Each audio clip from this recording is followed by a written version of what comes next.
He hadn't spoken a word since the day his world fell apart until he found a stranger curled up in his barn, singing to herself through the tears.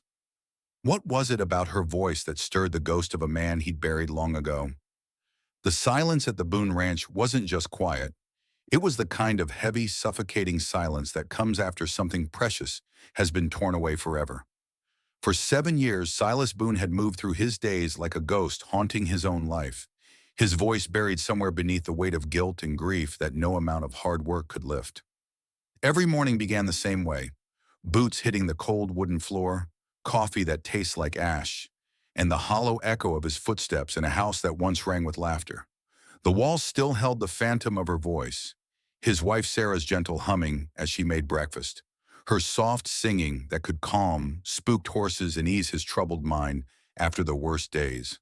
But that was before the night everything changed, before the storm that took her from him while he was miles away, unable to save the only person who'd ever made him feel whole. The guilt had wrapped around his throat like a noose, stealing his voice as surely as death had stolen hers. On this particular morning, as autumn painted the Wyoming hills in shades of gold and crimson, Silas made his way to the barn expecting nothing more than the usual routine: feed the horses, mend what was broken, exist another day in his self-imposed exile from the world of words and connection.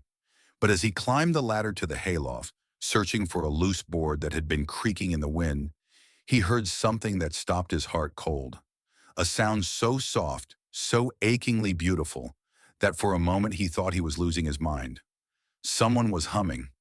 There, curled up in a nest of hay like a wounded bird, was a girl who couldn't have been more than 16.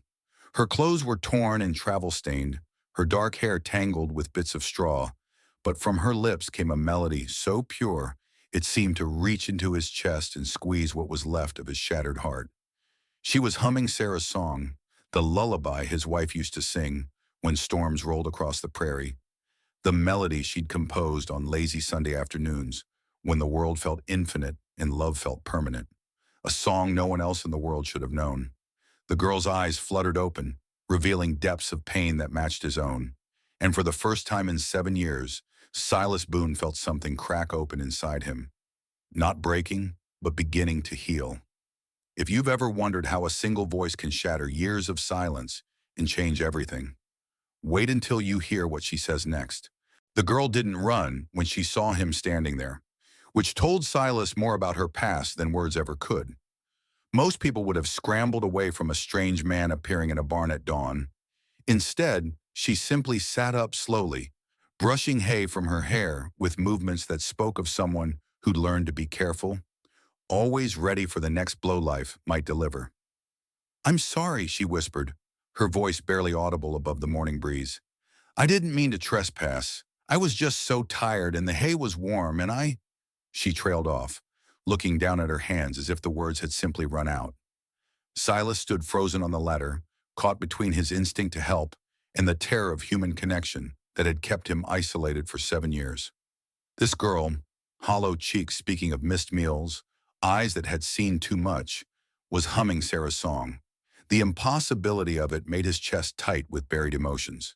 She started to stand, swaying slightly. "I'll go," she said quietly. "I didn't mean to cause trouble."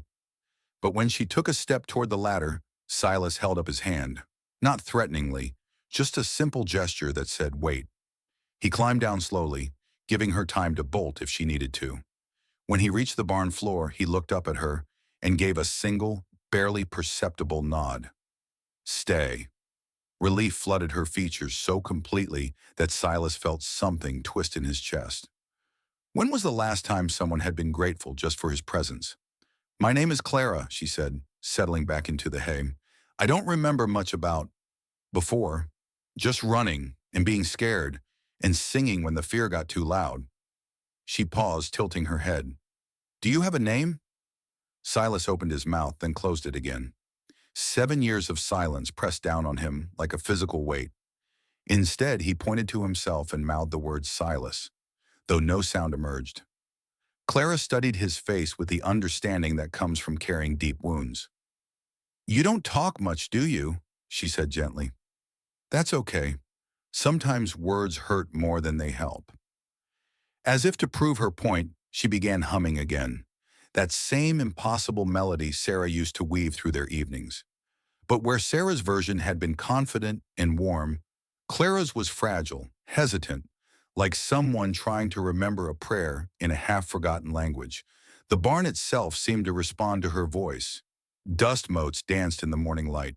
The horses grew still and calm. Even the barn cats emerged from hiding, drawn by something ancient and peaceful in the sound. When a meadowlark landed on the windowsill and began singing along, Silas nearly fell to his knees.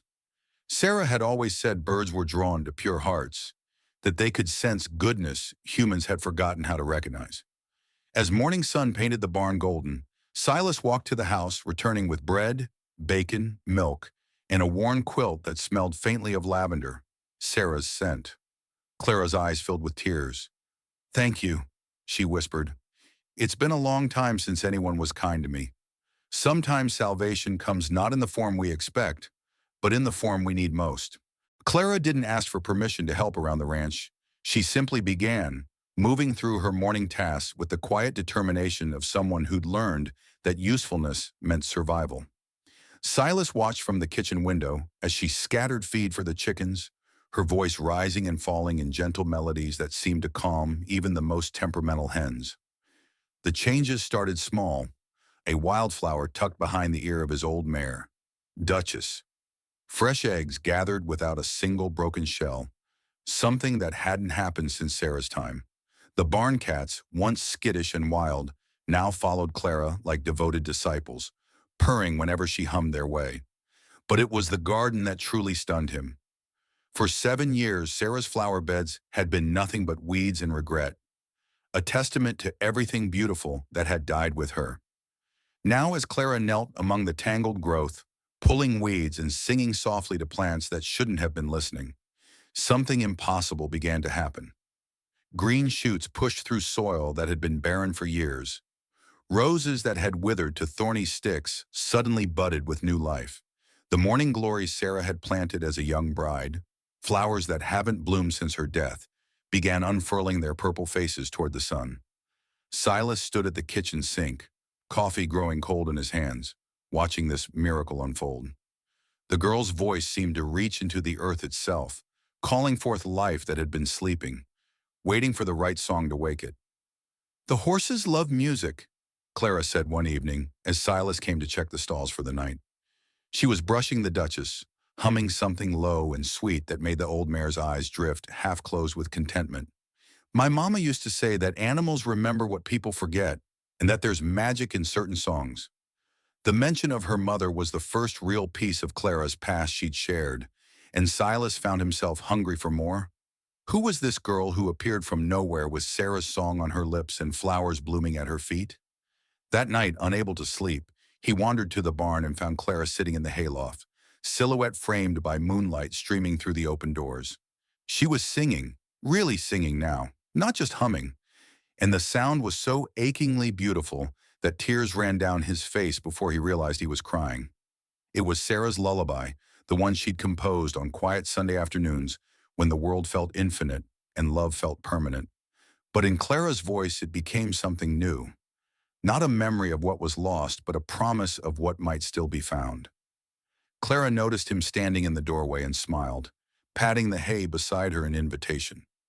Against every instinct that had kept him isolated and safe, Silas climbed the ladder and sat down. They didn't speak. He couldn't, and she seemed to understand that silence was sometimes its own kind of language. But as Clara continued singing, Silas felt something crack open in his chest. Not breaking, but beginning to breathe again. For the first time in 7 years, the ranch felt less like a tomb and more like a home. 2 weeks had passed since Clara's arrival, and the ranch was transforming in ways that defied explanation. Flowers bloomed where none should grow, animals gathered around Clara like she was some kind of prairie saint, and Silas found himself looking forward to mornings for the first time in 7 years. But it was during a quiet evening, as they sat on the porch watching the sun paint the sky in shades of gold and crimson, that everything changed. Clara was humming again, that same haunting melody that had first drawn him to the hayloft. But tonight, something was different. She stopped mid-phrase, her brow furrowed in concentration, fingers tapping against her knee as if trying to capture something just out of reach. "There's this song," she said softly, her voice carrying the weight of confusion and longing. "I've been humming it since I was little, but I don't know where it came from. It feels like it's supposed to mean something important, but I can't remember what." Silas felt the blood drain from his face. His hands, which had been steady while mending a bridle, began to tremble. Of course she didn't know. How could she? Sarah had never published that melody, had never shared it with anyone outside their little world of two. It had been their secret song, written on a rainy afternoon when Sarah was feeling particularly inspired, scribbled on sheet music that still sat in his desk drawer, untouched for 7 years. "Sometimes I dream about a woman singing it," Clara continued, her voice growing more distant. "She has kind eyes and gentle hands, and she's sitting at a piano in a house filled with sunlight. But when I wake up, I can never quite picture her face." The description hit Silas like a physical blow. Sarah at her piano, fingers dancing across the keys while afternoon light streamed through their kitchen window. Sarah hummed while she cooked, while she gardened, while she brushed her hair before bed.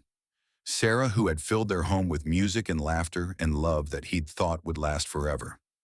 Clara looked at him with those deep, knowing eyes that seemed older than her years.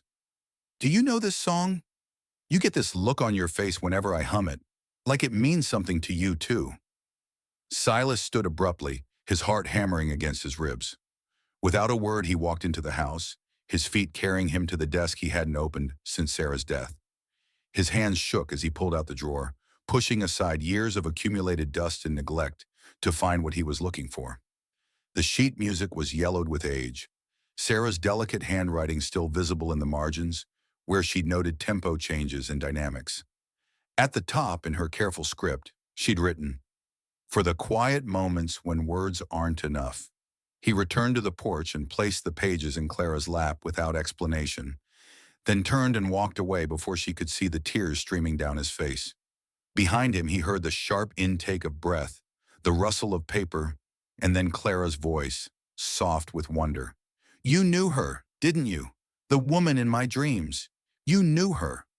But Silas kept walking, overwhelmed by the impossibility of it all, unable to face the questions he couldn't answer.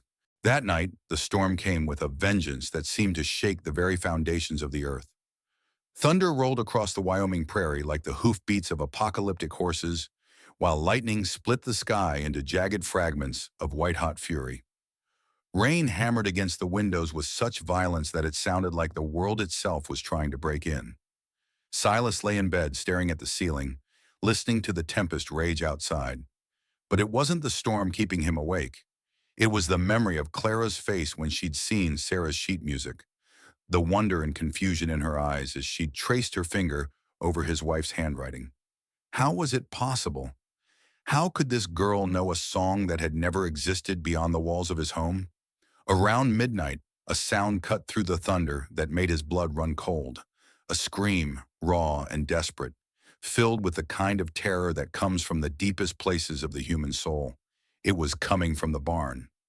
Silas was out of bed and running before his mind fully processed what he'd heard. He burst through the barn doors to find Clara thrashing in the hayloft, caught in the grip of a nightmare so violent it seemed to be tearing her apart from the inside. "No!" she cried out, her voice breaking. "Please don't make me go back. I'll be good, I promise. I'll sing the songs right. Please!" Her words hit him like physical blows. Whatever Clara was running from, whoever had hurt her, it was still chasing her through her dreams. She was sobbing now, curled into a ball, her whole body shaking with fear that seemed to echo from some deep, untouchable place. Without thinking, Silas climbed the ladder and knelt beside her. She was burning with fever, sweat dampening her hair, her face contorted with anguish. He reached out hesitantly, then gently shook her shoulder. "Clara," he tried to say, but no sound emerged. 7 years of silence couldn't be broken by will alone. She thrashed harder, lost deeper in whatever hell her mind had conjured. In desperation, Silas placed both hands on her shoulders, and something inside him, something that had been locked away since Sarah's death, finally cracked open. "It's okay," he whispered, the words scraping against his throat like broken glass. You're safe. Clara's eyes snapped open, wide and unfocused, seeing him but not seeing him. Then slowly recognition dawned. The fear began to fade from her face, replaced by something like wonder. You spoke, she breathed, her voice barely audible above the storm. You actually spoke. Silas was trembling now, shocked by the sound of his own voice after so many years of silence. It felt foreign and familiar at the same time, like greeting an old friend who'd been gone too long. Clara struggled to sit up, tears still streaming down her cheeks. I'm sorry, she whispered. The storms, they remind me of before, of the place I ran from. Silas looked at this broken girl who'd somehow found her way to his broken ranch, and for the first time in 7 years, words came easier. You're safe here, he said, his voice growing stronger. Whatever you're running from, it can't reach you here. And then, because it felt like the most natural thing in the world, he said her name, Clara. The morning after broke gray and heavy. The kind of dawn that comes after a storm has wrung all the color from the world. Clara moved through her chores like a ghost, her eyes red-rimmed from crying, her usual humming replaced by a silence that felt more fragile than peaceful. Silas watched her from the kitchen window, noting the way she flinched at every unexpected sound, how she kept glancing toward the horizon, as if expecting something terrible to emerge from the retreating storm clouds. They didn't speak about what had happened in the barn. Silas's voice, which had felt so natural in the darkness of Clara's nightmare, seemed tentative in the daylight. He managed a few words. Good morning. Coffee's ready. But the long conversation still felt impossible. Still, something fundamental had shifted between them. A wall had cracked, letting in just enough light to see the depth of pain they both carried. That evening, another storm began building on the western horizon. Clara noticed it first, her face going pale as she watched the dark clouds gathering like an army preparing for battle. Her hands began to shake as thunder rumbled in the distance, still miles away but growing closer with each passing minute. I can't, she whispered, backing toward the house. I can't do another storm. They always come during storms. Silas didn't need to ask who they were. The terror in Clara's voice told him everything he needed to know about whatever she was running from, whoever had taught her to fear the sound of thunder and the fury of wind against windows.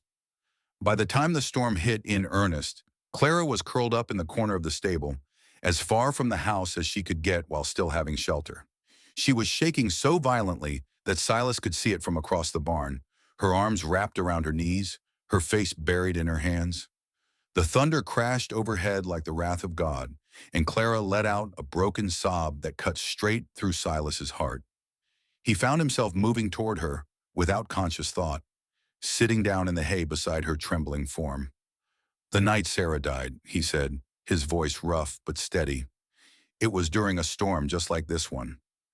Clara lifted her head, tears streaming down her face, but she listened. I was in town buying supplies. The storm came up fast, too fast for me to get home. I stayed at the hotel, thinking I'd wait it out, that Sarah would be safe in our solid house. His voice cracked. But lightning struck the barn, started a fire. She tried to save the horses and the roof. He couldn't finish. She was trying to help, Clara whispered, and I wasn't there. The words felt like they were being torn from his chest.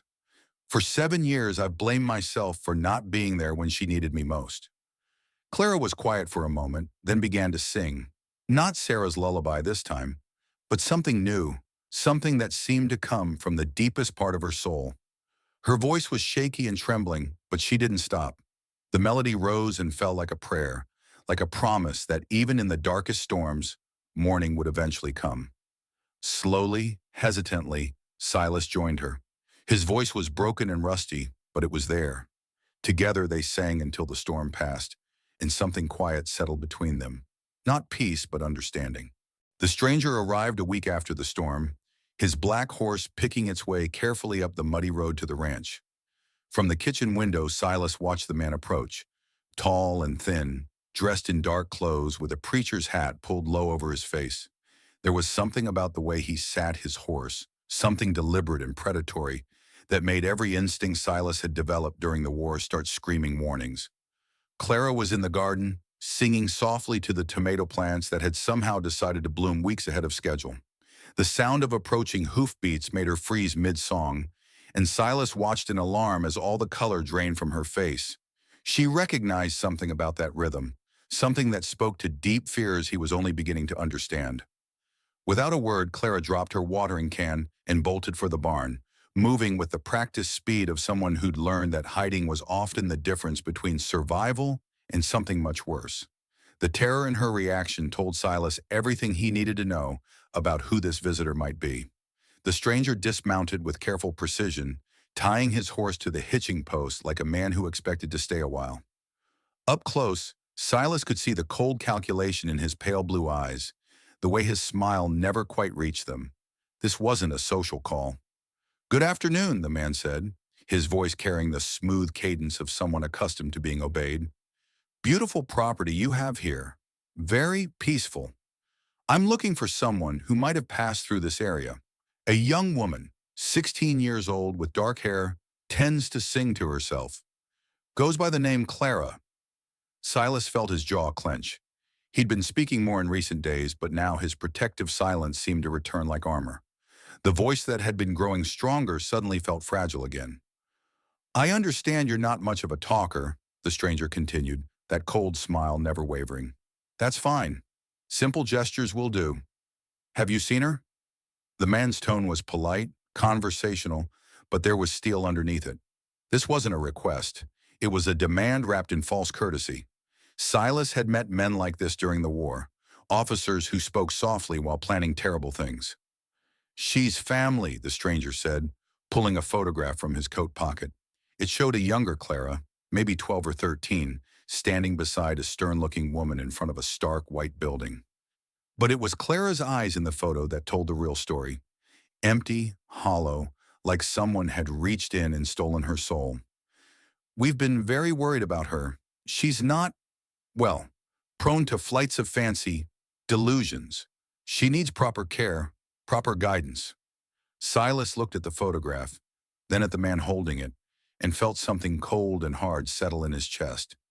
The Clara in that picture bore no resemblance to the girl who sang flowers into bloom and brought life back to his dying ranch. "She's dangerous when she's off her medication," the stranger continued, his threats getting less subtle. "Unstable. I'm sure you understand the liability of harboring someone in her condition." Silas straightened to his full height, and when he spoke, his voice carried all the authority of a man who'd faced down worse things than smooth-talking predators in preachers' hats. "Neither am I," he said quietly. The stranger's smile finally faltered. "I'm sorry. You said she's not what I think," Silas replied, his voice growing stronger with each word. "Neither am I." The stranger left that afternoon, but not before making it clear he'd be back. "I'll return with proper authorities," he'd said, his cold smile returning as he mounted his horse. "Young women in Clara's condition need professional care, not the misguided kindness of isolated ranchers." The threat hung in the air long after his black horse disappeared over the ridge. Clara emerged from the barn only after the hoofbeats had faded completely, her face pale and drawn. She didn't ask what the man had said. She didn't need to. The fear in her eyes told Silas she knew exactly who he was and what he wanted. That evening, as they sat by the fireplace, with the weight of unspoken truce heavy between them, Clara finally broke the silence that had stretched since the stranger's departure. Silas had managed a few reassuring words earlier. "He's gone. You're safe." But they both knew this was just the beginning. "His name is Brother Matthias," she said, her voice barely above a whisper. "He runs the Sanctuary of Sacred Voices. That's what they called it anyway. It was supposed to be a school, a place where gifted children could develop their talents for God's glory." Silas watched the firelight dance across her face, noting how her hands trembled as she spoke. Whatever this place had been, it was nothing sacred. "My mother brought me there when I was 8, Clara continued. "She said I had a gift, that my voice could heal people, bring them closer to divine truth. Brother Matthias promised to train me, to help me understand my purpose." Her laugh was bitter, broken. "What he really wanted was to use my voice to control people, to make them believe whatever he told them to believe." The pieces were starting to fall into place. The nightmares, the fear of storms, the way Clara seemed to make everything around her bloom and flourish simply by singing. Whatever had happened at this so-called sanctuary, it had taught her that her gift was both precious and dangerous. "The songs my mother taught me," Clara said, her voice growing stronger. "They weren't just lullabies. They were protection, melodies that could calm fear, bring peace to troubled hearts. She learned them from her grandmother, who learned them from hers. Women in my family have always carried these songs, passed them down like heirlooms." "Including Sarah's song?" Silas asked quietly, his voice steadier now in the intimate darkness. Clara nodded, tears reflecting the firelight. "My mother met your wife once, years ago at a church gathering in Denver. Sarah was playing piano, and she played that melody, the one she'd composed. My mother never forgot it. She said it was the most beautiful thing she'd ever heard, so she taught it to me before." Clara's voice broke. "Before she got sick and had to send me away." Silas felt something shift in his chest, a loosening of the knot of guilt and grief he'd carried for 7 years. Sarah's song hadn't died with her. It had lived on, carried by a woman who recognized its beauty, passed down to a daughter who sang it like a prayer. "Brother Matthias wanted to twist that gift," Clara continued. "He said my voice could make people confess their sins, make them give everything they own to the sanctuary. When I refused, when I tried to leave—" She shuddered. "That's when the storms started. He always punished us during storms, saying God's thunder would drown out our screams." Silas reached over and took her hand, his own voice steady despite the rage building in his chest. "He'll never hurt you again. I promise you that." Brother Matthias returned a week later, but this time he wasn't alone. A territorial marshal rode beside him, along with 2 men who claimed to be doctors from the state asylum. They carried official-looking papers and the kind of grim authority that small-town sheriffs rarely question. Silas had spent the past days preparing for this moment, sending telegrams and making inquiries. Clara's story had prompted him to investigate the sanctuary of sacred voices, and what he'd discovered had filled him with a cold, determined fury. Now, watching them approach from the porch, Clara standing beside him with her chin raised in defiance, he felt ready for this battle. "Mr. Boone," the marshal called out as they dismounted. "I'm Marshal Davidson. I have a court order for the return of one Clara Whitmore to the custody of the Sanctuary of Sacred Voices. The girl is a ward of their institution and has been missing for 4 months."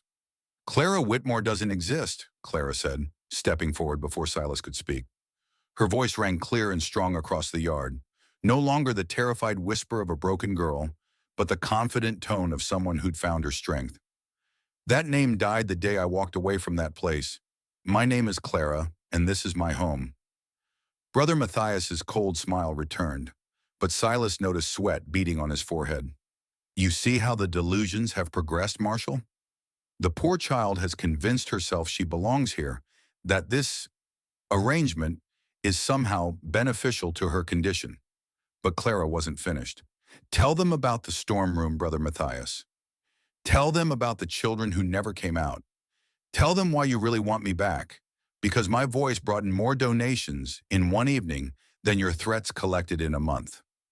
One of the supposed doctors stepped forward, his credentials looking suddenly less official under Clara's steady gaze. "Miss, you're clearly distressed. We only want to help you." "Help?" Clara's laugh was sharp as the winter wind. "Help like you helped Sarah Mackenzie. She was 13 when she tried to escape. Tell me, doctor, what happened to her when Brother Matthias dragged her back?" The man's face went pale, and Silas realized that Clara wasn't just defending herself, she was exposing them.